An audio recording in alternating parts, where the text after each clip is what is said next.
বন দপ্তরের জালে জলঙ্গি নদী থেকে একটি কুমির ধরা পড়ল। নদিয়ার কৃষ্ণনগর জলঙ্গি নদীতে কোনো সময় নদীর পাড়ে আবার কোনো সময় নদীতে সাঁতার কাটতে দেখা গেছে কুমিরের। এই ঘটনার পর নদীতে মাছ ধরা বন্ধ হয়ে যায় এবং ঘাটে বহু মানুষ স্নান করতে আসাও বন্ধ হয়ে যায়। স্থানীয় বাসিন্দাদের দাবি, জলঙ্গি নদীতে 3টি কুমির দেখা গেছে। যদিও এই বিষয়ে বন দপ্তরকে খবর দেওয়া হলে বিগত 3 দিন ধরে কোনো হেলদোল নেই বন দপ্তরের। অবশেষে সংবাদ মাধ্যম সম্প্রচার শুরু করলে বন দপ্তরের লোক এসে হাজির হন এবং সেখান থেকে একটি কুমিরকে ধরা গেছে বলে বন দপ্তর জানিয়েছে।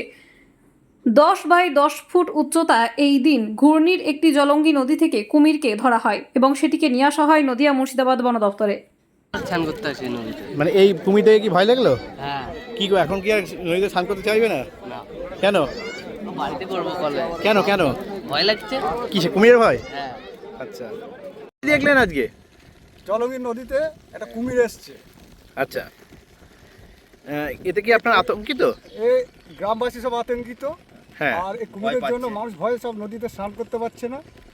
এবং কুমিরটাকে যদি বন দপ্তর এসে ধরার চেষ্টা করে বা ধরে নিয়ে যায়, তাহলে এখানকার লোক খুব খুশি হবে। বন দপ্তর কি কোনো ভূমিকা নিচ্ছে না? না, নিচ্ছে না। মানে এর আগেও তো শোনা গেছিল। আগেরবারও শোনা গেছে, এসে কিন্তু কোনো পদক্ষেপ নেয়নি তো। আচ্ছা, কি চাইছেন আপনারা? আমরা চাইছি যে এই কুমিরটাকে বন দপ্তরে এসে ধরে নিয়ে যায়। আপনারা তো মাছ ধরেন, তা সে রাত বিরেতেও তো মাছ ধরছেন। হ্যাঁ, তো তাতে আমাদের কি? তো ভয়, এখানে আতঙ্কিত মানুষ, যে যদি কুমিরটাকে কোনো মানুষজনকে খেয়ে ফেলে বা কিছু হয়, আচ্ছা, এ ভয়ে মানুষজন আতঙ্কিত হয়ে রয়েছে।